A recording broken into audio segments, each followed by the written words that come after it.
لا الہ الا اللہ لا الہ الا اللہ محمد رسول اللہ محمد رسول اللہ۔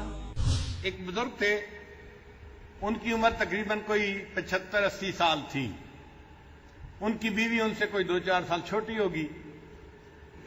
دونوں نیک تھے، خاوند بہت نیک تھے، اللہ کے ولی تھے، اور بیوی بھی بہت نیک تھی۔ ایک دن بیوی نے کہا کہ میرے زندگی کی بڑی حسرت ہے کہ مجھے خواب میں نبی علیہ الصلوۃ والسلام کا دیدار نصیب ہو، اور اس کے لیے میں نے دعائیں بھی بہت مانگی ہیں، اور میں نے وظیفے بھی بڑے کیے ہیں، مختلف درود شریف پڑھے ہیں، سورۃ الکوثر پڑھی ہے، لیکن مجھے آج تک دیدار نہیں ہوا۔ تو میں آپ کے پاس آئی ہوں، آپ مجھے کوئی عمل بتا دیں تو میں وہ عمل بھی کر لیتی ہوں تاکہ مجھے اللہ تعالیٰ کا دیدار نصیب ہو جائے۔ وہ خاوند تھے، کہنے لگے اچھا جو میں کہوں گا وہ کرو گی؟ اس نے کہا بالکل جو آپ کہیں گے میں وہی کروں گی۔ کہنے لگے پھر کل جمعہ ہے، تم غسل کرنا اور دلہن والا لباس پہننا، اور خوب اچھی طرح میک اپ کر کے تیار ہو کے زیور پہن کے بیٹھنا، جب میں جمعہ پڑھ کے آؤں تو تمہیں دلہن کی طرح پاؤں۔ وہ سادہ عورت تھی، سمجھی کہ بہت اچھا۔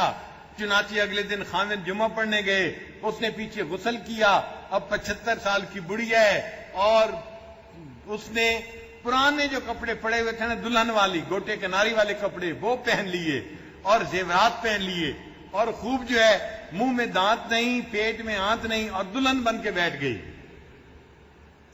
اب ان بزرگوں نے جمعے کی نماز ادا کی، اور جمعے کی نماز ادا کرنے کے بعد اس بیوی کا بھائی پڑوس میں رہتا تھا، اس کے گھر چلے گئے، اور اس کے بھائی کو جا کر کہا ذرا آپ میرے گھر آ کے اپنی بہن کا حال دیکھیں، میری عمر دیکھ لیں اور اپنی بہن کا طریقہ کار دیکھ لیں۔ اب بھائی جب آیا، اس نے دیکھا کہ بہن جس کے منہ میں دانت نہیں اور بوڑھی ہو گئی ہے، اور وہ دلہن بن کے بیٹھی ہوئی ہے، تو بھائی کو تو بڑا غصہ آیا۔ اس نے کہا تم بڑھیا ہو گئی ہو، اور تمہارے یہ لچھن ہیں، اور تمہاری یہ عادتیں ہیں، تمہیں شرم نہیں آتی۔ اس نے خوب ڈانٹا۔ اب جب بلا وجہ ان کو بھائی سے ڈانٹ پڑی تو ان کو بڑا صدمہ ہوا۔ بھائی تو چلا گیا، اور یہ عورت روتے روتے بالآخر وہیں پہ سو گئی۔ اللہ کی شان، جب سو گئی اس کو خواب میں نبی علیہ السلام کی زیارت نصیب ہو گئی۔ اب جب اٹھی تو یہ غمزدہ بھی تھی اور خوش بھی تھی۔ غمزدہ اس وجہ سے تھی کہ میرے خاوند نے میرے ساتھ کیا کیا، خود ہی مجھے کہا کہ دلہن بنو، اور میرے بھائی کو شکایت لگا کے مجھے ڈانٹ پڑوا دی، مجھے بے عزت کر دیا۔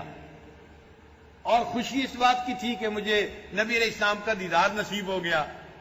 چنانچہ انہوں نے پھر اپنے خاوند سے بات کی، اور انہوں نے کہا کہ جو آپ نے مجھے عمل بتایا تھا وہ عمل میں نے کیا، مگر مجھے سمجھ نہیں آتی کہ آپ نے میرے بھائی کو شکایت کیوں لگائی۔ آپ ہی نے تو کہا تھا دلہن بن کے بیٹھنا، کوئی میں اپنی مرضی سے تو نہیں بنی تھی، پھر آپ نے بھائی کو شکایت کیوں لگائی؟ انہوں نے کہا اللہ کی بندی، تم ایک نیک عورت ہو اور بڑے وظیفے کرتی رہی ہو ساری زندگی کہ تمہیں نبی علیہ السلام کا دیدار نصیب ہو جائے، دیدار نصیب نہیں ہوا۔ جب آپ نے مجھ سے پوچھا تو میں سمجھ گیا کہ میں نے تمہیں زندگی میں بڑا خوش رکھا ہوا ہے، کبھی تکلیف نہیں آنے دی، تمہارا دل کبھی نہیں ٹوٹا۔ جب تمہارے اوپر کوئی صدمہ آئے گا اور تمہارا دل ٹوٹے گا، پھر اللہ کو رحمت آئے گی اور اللہ تعالیٰ تمہاری خواہش کو پورا کر دیں گے۔ اس لیے میں نے کہا کہ دلہن بن کے بیٹھنا، اور تمہارے بھائی کو شکایت لگا دی، وہ آ کے تمہیں ڈانٹے اور تمہیں اس پہ افسوس ہو اور تمہارے دل کو صدمہ ہو، تو میں نے تو صدمے کا ہیلا کیا تھا، اللہ نے میری بات کو قبول کر لیا، صدمہ تو ملا مگر تمہیں نبی علیہ السلام کا دیدار بھی نصیب ہو گیا۔